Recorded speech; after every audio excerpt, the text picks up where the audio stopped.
Welcome to A Conversation with History. I'm Harry Kreisler of the Institute of International Studies.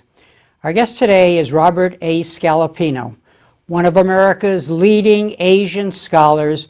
Professor Scalapino is the Robson Professor of Government Emeritus and the founding director of the Institute of East Asian Studies at U.C. Berkeley.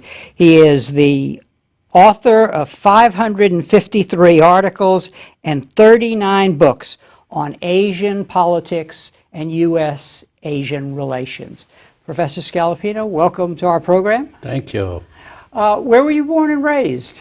Well, I was born in the center of the United States, Leavenworth, Kansas, and I lived there until I was 10 years old. My father was a small-town superintendent of schools, but then we moved to Santa Barbara, California. Quite a change. And since then you've been looking east, I guess. Looking back, how do you think your parents shaped your thinking about the world? Well, my father was a teacher, high school teacher in Santa Barbara, and so he introduced me to a number of academics, intellectuals, some of whom had international interests, and that's the way I became involved. And was there discussion of politics and world affairs around the dinner table?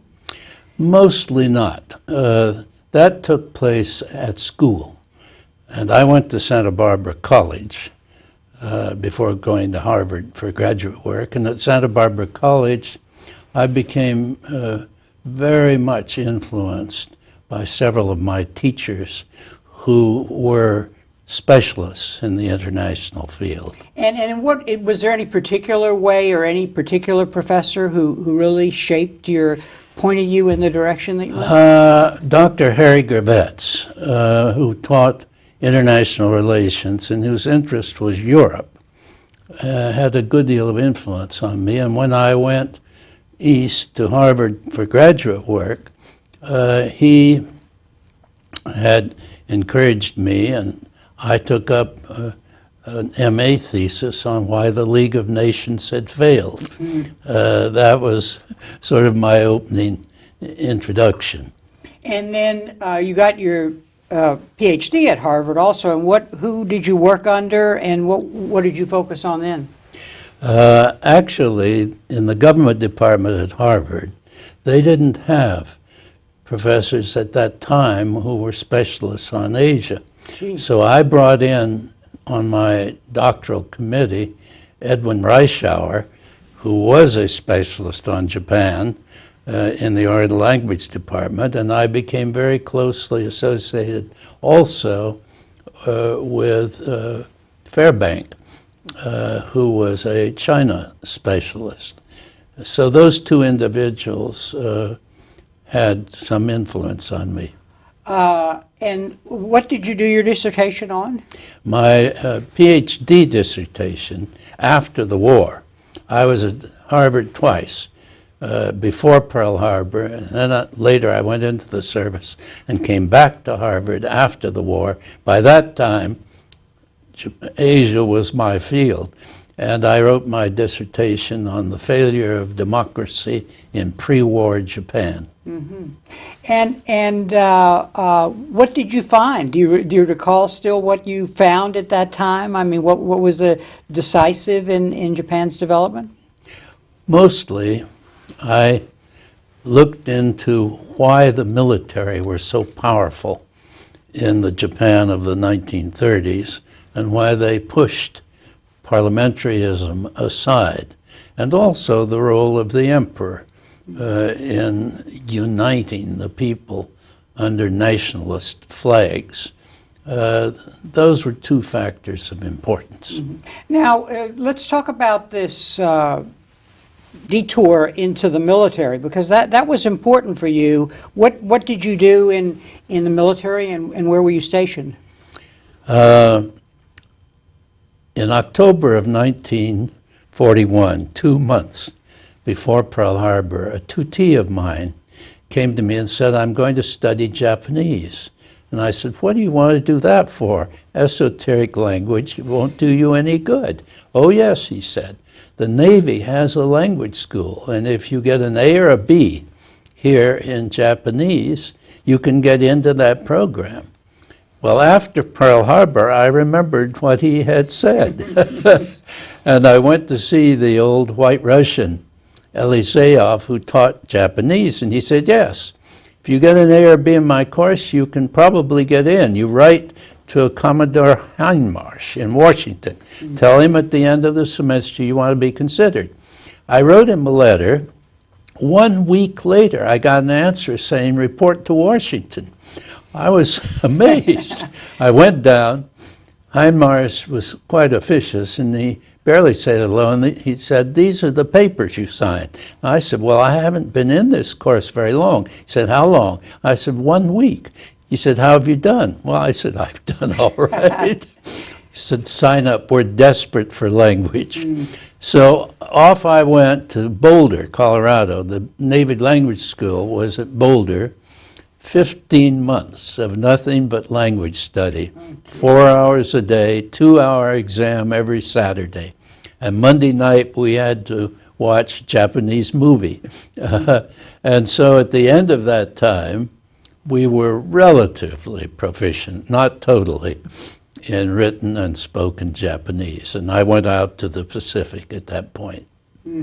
So one can really see how that military experience really gave you a focus that would come in handy later. Yes, I was in Pearl Harbor at first, and then I was on the Okinawa campaign. When the war ended, I was in the Philippines and went up to Osaka just a couple of weeks after the surrender, and we were put in charge of monitoring Japanese communications in the region. And do you recall anything from that what passed before your eyes of import? Well, I think one of the most interesting things took place in November, 2 months after the surrender. Tokyo SCAP asked us to take a poll of Japanese and American troops and ask each of them, what 3 things do you like about the other, and what 3 things do you not like? Well, the Japanese said the things they liked were, first, Americans were generous. They gave food and clothing and other things. 2, they were hardworking. And 3, they were friendly. They would talk with you and interact. The 3 things they didn't like were, first, Americans were wasteful. They threw food and other things away that should have been used. Secondly, they didn't have very good discipline. They were noisy and boisterous. And third, some of them had racial prejudices.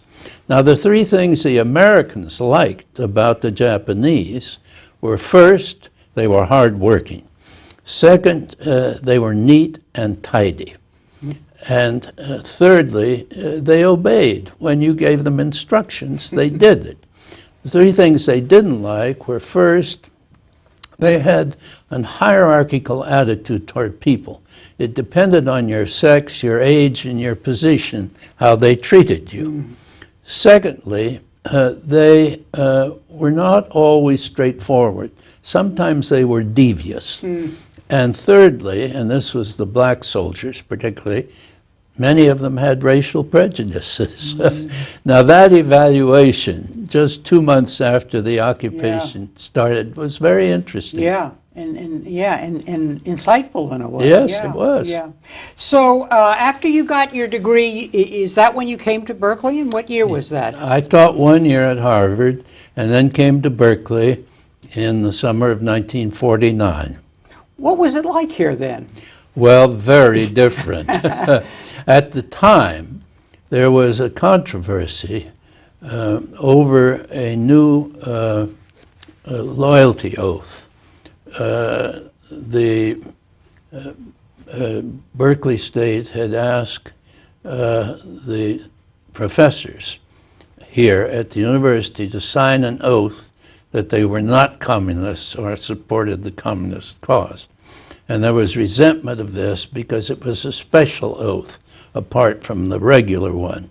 I didn't realize this was a controversy when I came. I just saw it after I got here. That was resolved more or less in a year or two. And Berkeley in the 50s was relatively quiet. The problems, of course, emerged with the loyalty oath at the end of that decade, and then moved into the Vietnam War issue, so that the 60s and early 70s were quite cantankerous. What was the state of Asian studies when you came here? I guess there was a presence already, but is it correct to say that Berkeley's attraction as a center of Asian studies reached a new level in the 50s and 60s? Particularly in the 60s and 70s. In the 50s, there were only a few here, and they were mainly in history, who were Asia specialists, and some invitees. But we built gradually up in the 60s and 70s. And what was distinctive about the way Berkeley focused on Asia? It must have reflected the intellectual community here, which was theoretical, which was comparative, which was focused on global politics. Well, I think one helpful factor was that this region had a large Asian population. And therefore, we had a number of graduate students of Asian background. Some of them were second generation, third generation. But there was this sort of interest in Asia on the part of the student body and some of the community. Now, also, of course, many people of my generation came out of the war as interested in Asia and Asian specialists. And that's why it was easier to recruit people in the Asian field, in economics, in political science, in sociology, as well as in the earlier fields.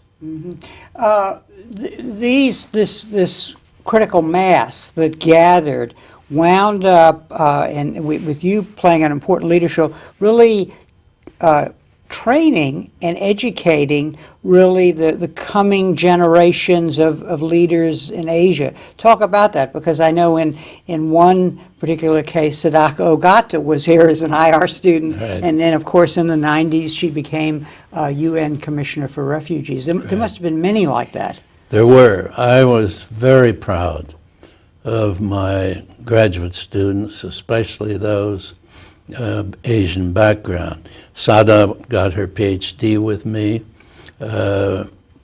Also, the Han Sung-ju, who was foreign minister in Korea, South Korea, and later ambassador to the U.S. He got his PhD with me. I could go on. There were many who went into government, who went into prominent positions in their own country's politics. And as one gets older, one takes increasing pride in one's students. And interestingly enough, these students were committed to going back, actually, to build their countries in that period. Many were.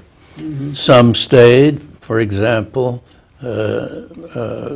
George Yu, who was actually born here, became a prominent professor at Illinois. Chang-sik Lee, who was born in Korea, a prominent professor at the University of Pennsylvania. Some stayed, but many went back. Now, in the you were the founding director of the Institute of East Asian Studies. Explain to us how that came about and how it took things to a new level. Well, it's a rather interesting story. I had become very interested in policy making in the early 70s, and I felt that some reforms needed to be made. Earlier, I had been asked to write the Northeast Asia section of the so-called Conlon Report, which had been commissioned by Senator Fulbright, then head of the Foreign Relations Committee. This would have been what year about? That was 59. Yeah. And from that point on, since I had written about our policies toward China, toward Japan and Korea, I became increasingly interested in seeing something happen here. So I organized a conference in the early 70s, 74 actually, on the question of U.S. policies in Asia. And subsequently, a friend of mine who was head of the Quakers Foreign Relations Committee in San Francisco, we organized together a conference in Washington. One day in 1978, he came to me and said, "Bob, I'd like to talk to you about an idea I have." And I said, "Fine, but I'm not going to take on anything new."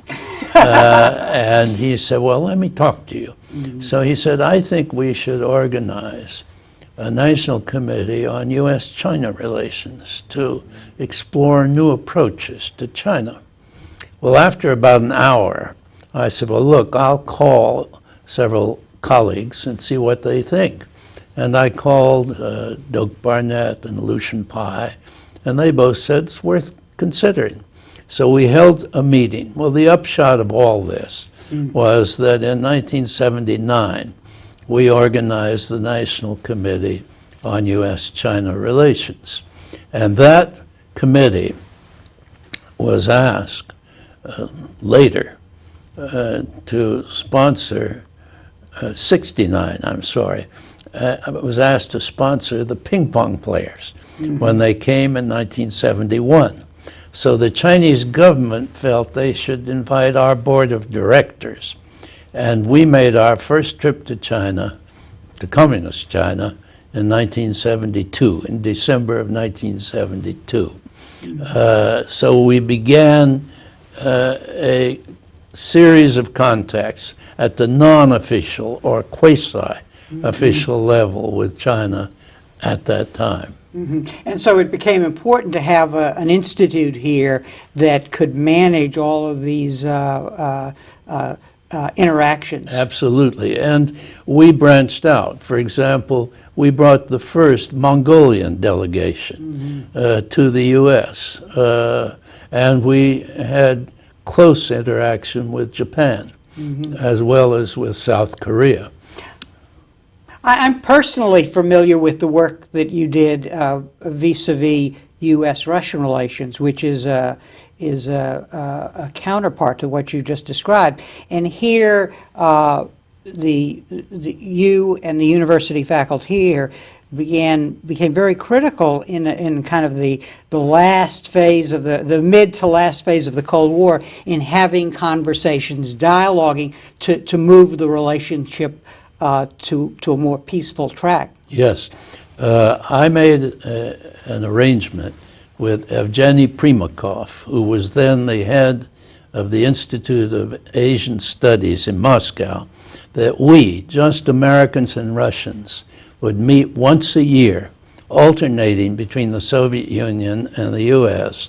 to talk about Asia and our respective policies. This started in 1979 and went on through the 1980s. And Evgeny always felt that when we were in the Soviet Union, we should meet in Soviet Asia, because he wanted to have us know that the Soviet Union extended into Central Asia. So we were able to see much of Central Asia during that period, meeting in places like Baku, Almaty, and similar places. As a matter of fact, I remember one occasion in which we went up to a Korean collective farm because there were quite a large number of Koreans in Central Asia. They had been moved away from Vladivostok and vicinity by Stalin, who feared an attack by the Japanese and didn't know what the affiliation of the Koreans there would be. So he had moved many to Central Asia. And at this collective farm, we had lunch.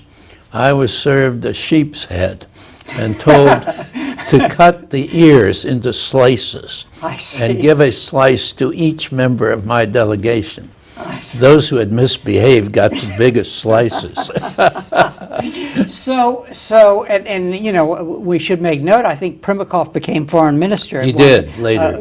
Later, and that, of course, Central Asia is now critical to the jockeying for power. That's You know, right. in the 21st century. I'm curious because I want to touch on something before we get on to U.S. policy toward Asia, and that is, what do you see as the skills required? Because as a scholar, you're grounded in many facets of what is important, and as you just described, it becomes useful for pushing the dialogue along with our adversaries, become friends, and so on. So what is it? What does it take? I mean, obviously language skill, but you're also suggesting a knowledge of international politics, culture. Talk a little about that.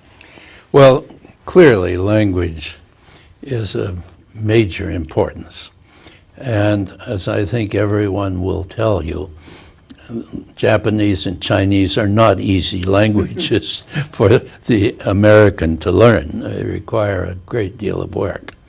In addition, I think it's very important to have, over time, made contact with key people, both in official life and in academic or business worlds, because they become conduits for serious discussions on policy and views. And I think, in addition, because Asia is changing so rapidly, it's important to make repeated trips to the areas where one is especially involved, because things can change very dramatically over a short period of time. So these are some of the factors that I think are important in building up expertise.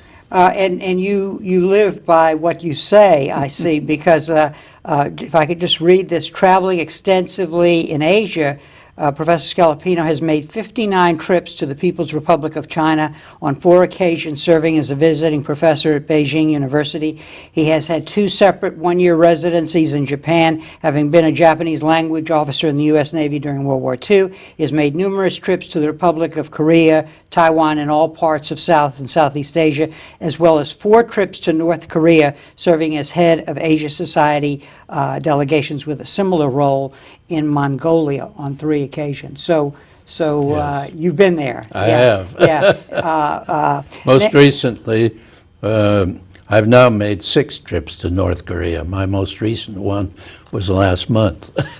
And we'll talk about that in a minute. Now I'm talk about this connection between policymakers and scholars, because you helped us see the role that they can play, but also you have had the opportunity to interact with American leaders, with presidents. I know President Johnson, Nixon, and so on. And what is it that scholars can bring to the table? I think that scholars who specialize on the contemporary scene can be helpful in giving their thoughts and advice to presidents who, after all, have to have a much wider perspective and cannot be specialists in any given field. I and several others did brief President Johnson on matters relating to China, and I met again with several others, before President Reagan's trip to China. I talked with President Kennedy for about half an hour on the situation in Korea. And we can, in this kind of way, give our views, our perspectives, when a president is trying to reach out and understand issues. And incidentally, I found all three of those individuals very receptive, very interested, and asked good questions. Now, in addition, I served on a non-official advisory committee for the State Department for many years. It was organized in the Johnson era and went down through the Nixon period on matters relating to Asia. And we frequently met with secretaries of state. Mm-hmm. During this period of your career, the pressures on the presidents have evolved over time. You were here at Berkeley, the protest movements were going, as you were talking about a few minutes ago, and all the way to the present, where one sees religion, and not on the campuses necessarily, but in the heartland of America, having an impact on or being a pressure on presidents. I wonder what your assessment is, grouping all of these together, about these pressures, how our leaders have handled them, and how they have affected policy for good or ill. Well, that's a very important and a very difficult question. I think if you look back, President Johnson finally became so upset and so uncertain as to how to handle the Vietnam problem that he simply gave up and didn't run again. When President Nixon came in, he came in on the slogan, peace with honor. We got peace, but I'm not sure we got honor in the way we withdrew and the million refugees that followed and the horrendous events in Cambodia. But there can be no doubt that in the 60s and 70s, early 70s, the issue of Vietnam was uppermost in the minds of our leadership. Now, more recently, as we all know, the Iraq War has been of increasing concern and has plagued President Bush and the Bush administration with no end in sight. So these issues do become very powerful in influencing the popularity or unpopularity of a leader, in influencing attitudes of the American people. And I think that in the future, we will probably reduce unilateralism and increase multilateralism in the making of our foreign policy. That is, more cooperative actions with other powers and less going it alone. That, I think, will be the trend, at least in the coming years. And do you think that is a result of the decline of American power and the rise of other powers, in making it a more multipolar world? Partly, but it's also a result of the enormous costs, economic and political, of going it alone. And we've already seen that the Bush administration made a significant shift in its policy toward North Korea. It began with very tough, hardline positions. More recently, it has engaged in bilateral as well as multilateral dialogues and some degree of commitment to new partially concessionary policies. And I think that's a reflection of the fact that we don't want to get involved in another high-cost, high-risk, unilateral policy in Northeast Asia. Was it, as somebody who traveled a lot to North Korea, when no one was traveling to North Korea, were you somewhat frustrated by, as you talk, so to speak, at this academic and influential level, were you frustrated by the inability of the top levels of our government to talk? I feel that dialogue is always critically important, even with those with whom we have serious disagreements.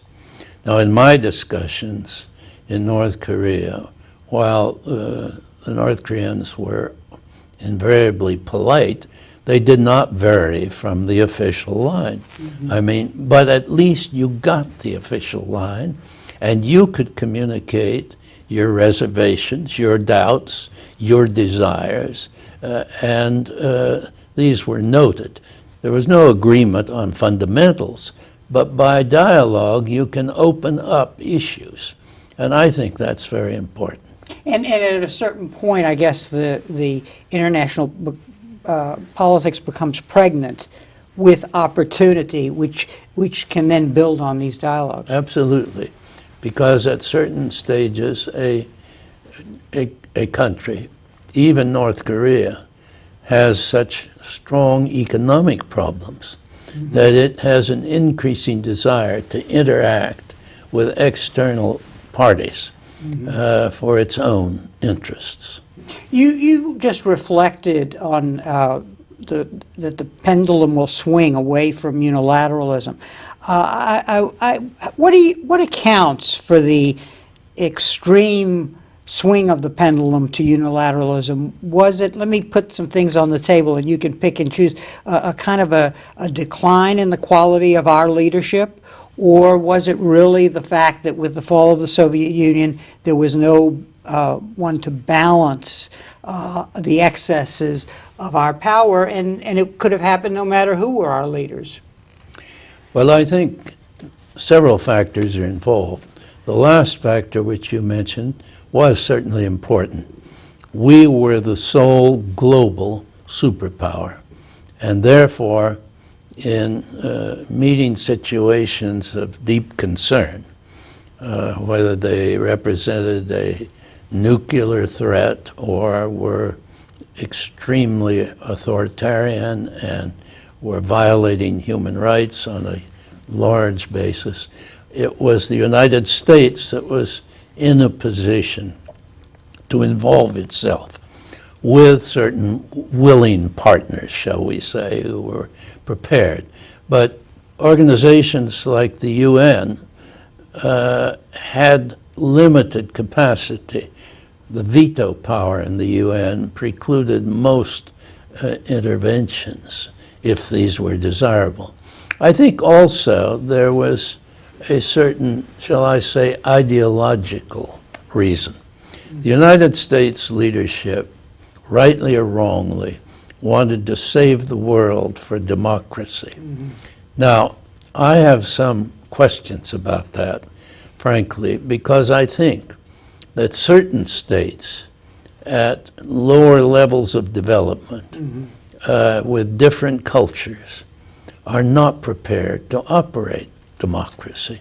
And what we have seen in the case of South Korea and of Taiwan is that after authoritarian leaders pursued pragmatic economic policies that resulted in more rapid development and the creation of a new middle class, then political change began to develop in a democratic direction.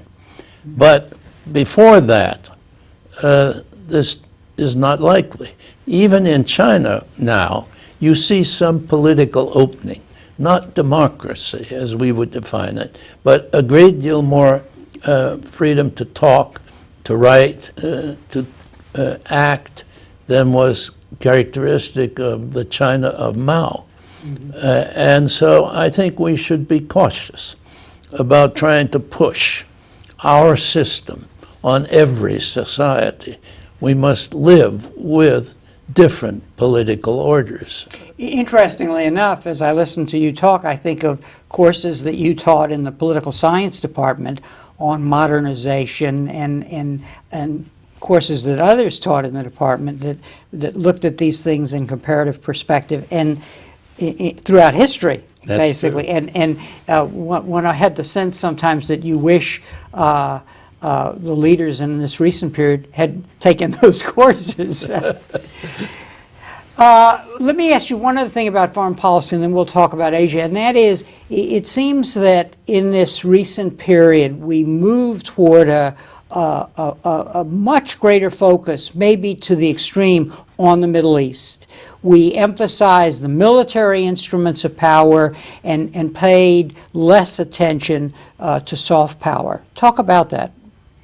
Well, I think there's no doubt that the situation in the Middle East, and particularly the decision to enter Iraq, and the tremendous commitments that have been made by the U.S., political and economic, have caused attention to focus there, with increasing divisions, as I said earlier, at home on the viability of those policies. But the Palestinian-Israeli problem, the uncertainties surrounding Iraq, as well as the Iran, as well as the Iraq situation, have contributed to this. And as a result, there has been some lessening of commitment, one might say, to most other regions. However, I would state that we have by no means given up our interest in Asia. Our commitment to a strategic alliance with Japan and South Korea holds. We also have extraordinary economic interrelations with China. It is our leading trading partner today. Now, we have many problems. The question of intellectual property protection, of imbalances in our trade, our deficit in exports, and the Chinese reluctance to allow their currency to fluctuate. These are all issues.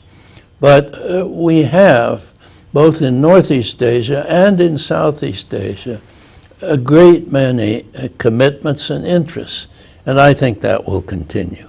When we talk about U.S. And Asia, are we becoming increasingly irrelevant as they rise? In other words, is Asia's rise coming with America's decline, or are we the indispensable party to the region still? I think that the United States is regarded by virtually every Asian country, irrespective of our bilateral relations, as of great importance. If I may say so, I think U.S. policy will continue to be guided by two fundamentals. One, a concert of powers, and two, a balance of power. By concert of powers, I mean cooperation bilaterally and multilaterally on a number of issues. And we're going to enter a period where the issues of human security, of global warming, of pollution, of environmental degradation, and of aging of society, these issues are becoming more and more important to the future of all of us.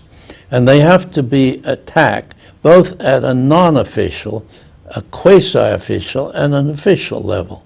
Now, alongside that, I think most Asian countries see the rise of China as a troublesome matter, having advantages and disadvantages, and they want a balance. And that's why they want a continuing American presence. And I think those two fundamentals will underwrite American policy in the future. And it would seem that so long as we maintain our vigorous democracy here at home, that the contribution we can make on that first set of issues, environment, problems of dealing with aging, that we will remain at the cutting edge, even if we fall behind in technologies. I think that it's very important. I think the U.S. Will continue to represent a kind of pioneer in some of these fields. And we're not perfect. We too have disagreements on certain matters, but I think that we will be of great importance. In the recent article in Asian Survey, where you survey the terrain of Asia, you see this as one of the most peaceful times ever in Asia since World War II. Tell us about that. Well, I think that while this is a time when separatists, when certain terrorists having access to modern weaponry represent a problem in some societies, the fact is that today wars between nations, and particularly between major nations, cannot be won. All sides suffer hugely, and I think that's increasingly recognized by the leaders of our countries. We're trying to work out problems through dialogue. Now, there are several issues in East Asia that have not been totally resolved that create tension. One is the North Korean nuclear issue. Another is the cross-strait relation between Taiwan and China. But at the present, both of those issues are being subject to dialogue by the critically concerned parties. And we will have to see what kind of progress can be made. But there is certainly an effort now to reduce the tensions, to talk together, and that, I think, is hopeful. If you look at the U.S.-China relation, which is pivotal in the second category of power balancing that you described, there's a tension here in the sense that China and the U.S. have become very interdependent economically, partly because of the way we have managed our internal fiscal house.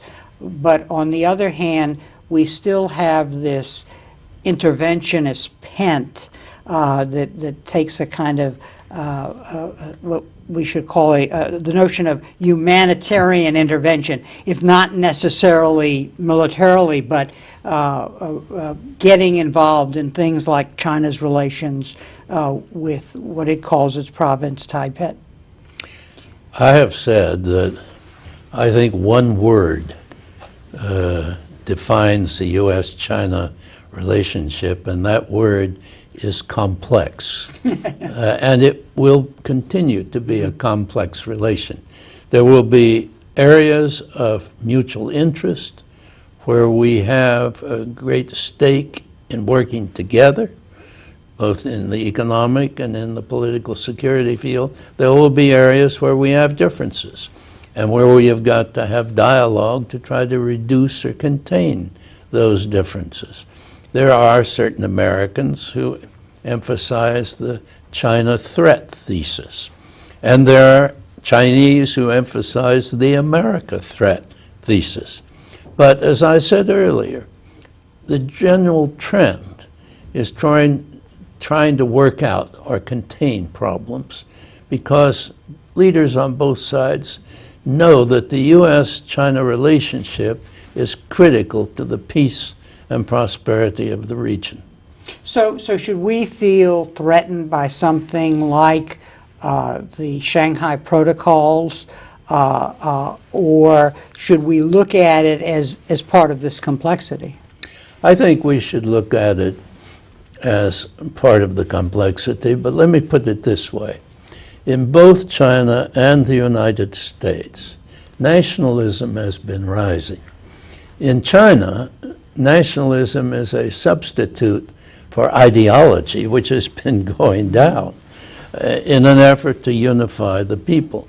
Now, how a nation uses nationalism is very critical, both to its relations with neighbors and with the world in general. In the United States also, nationalism has been rising. The emphasis upon save the world for democracy is a kind of expression of American nationalism. And once again, I think it's very important that we contain the nationalist surge so that it doesn't alienate other countries. You emphasize in your article in Asian Survey the importance of a kind of cultural internationalism that really cuts the other way in terms of, that is, it reduces the tensions that might appear on some issues. Yes. There are no pure civilizations today. Every country's culture, as well as its economy and polity, have been influenced by external sources. And you see this particularly in generational differences. Young people in Asia, as well as in the United States, have a considerably different lifestyle and set of goals, ambitions, and views from some of the older generations. This is inevitable in an era of rising internationalism. Talk a little about this China-Japan U.S. triangle, because here, you see this the culture of internationalism that you're talking on the one hand, but you also see the rise of nationalisms in relation to subsets of this triangle, and then finally you see the balancing of power that you were talking about, the U.S. thinking about Japan as somebody to help balance China. Yes, this is a relationship that is undergoing change. Japan-China relations until very recently were quite negative and minimal, despite the economic interaction which was growing. Most recently, Japanese leaders, starting with Abe and continuing with the present Prime Minister Fukuda, have made an effort to reach out. Trips to China and inviting Chinese leaders to come to Japan, not visiting Yasukuni Shrine, which was a matter of great concern in Beijing. There is now an effort to move this relationship, this bilateral relation, forward into a more compatible atmosphere. And I think that probably will continue, and the United States will certainly support it. That does not mean, however, that the U.S.-Japan alliance will be terminated or greatly reduced. I think the Japanese, as well as the Americans, want this balance, especially since Japan has no desire at present to go into nuclear weapons, to try to achieve nuclear status. Now, there may well be some amendment to the Japanese Constitution to allow regular, standard military practices to have full legality and operational possibilities. But Japan will continue to be, in strategic terms, a lesser power. Also, Japan is facing the problem of aging. It is the first society in East Asia where the population has actually been reduced since 2005. And that's an issue which Japan has got to handle, but it's soon going to be an issue over a much broader area of Asia, and in this country, the issue of rise of a population of 65 years of age or older, and its implications. So on these issues, we have some reason to cooperate. You've just described in this brief tour of Asia, the complexity, which is the word you use. Are you sanguine that our politics and our foreign policy will be able to accept this complexity and act accordingly? I hope so. I don't think one can guarantee it, but I think that's the challenge before leaders. Mm-hmm. And if students or out there watch this interview and they want to make an Asia a central piece of their personal agenda, how would you advise them to prepare for the future? Well, as I said earlier, I think if you want to understand Asia, you have to mix with Asians in Asia. I think you have to, at some point, go into the regions where you have a special interest, hopefully with language training, and begin to interact both with the ordinary citizenry and with the elites. I think also it's important to talk with different generations, to talk with some of the more senior people, but also to interact with some of the younger generations, because there are differences, and that may help you forecast the future.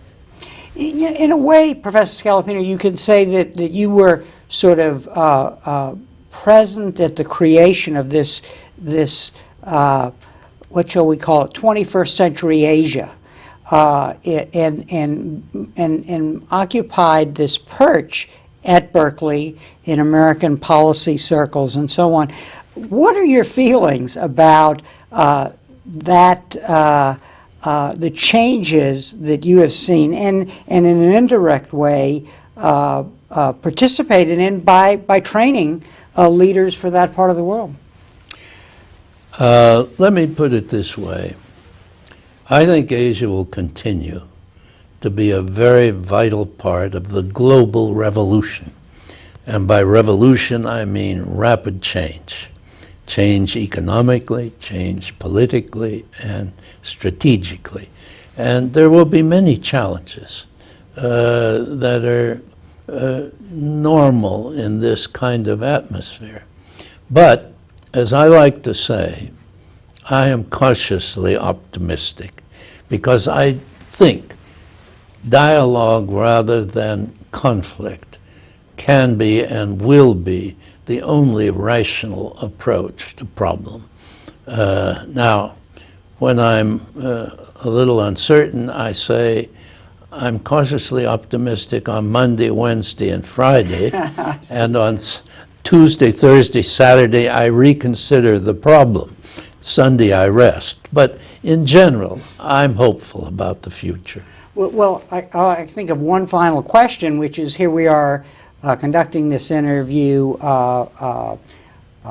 in April of 2008, and you just told me before the program that you're 88 now, and so the question is, where are you going next in Asia? Well, I have visited every country a number of times, but I'm going to continue to travel. As a matter of fact, next month in May, I will be again in South Korea, in Taiwan, and in China, and possibly Mongolia. So I'm trying to keep abreast of change in the region.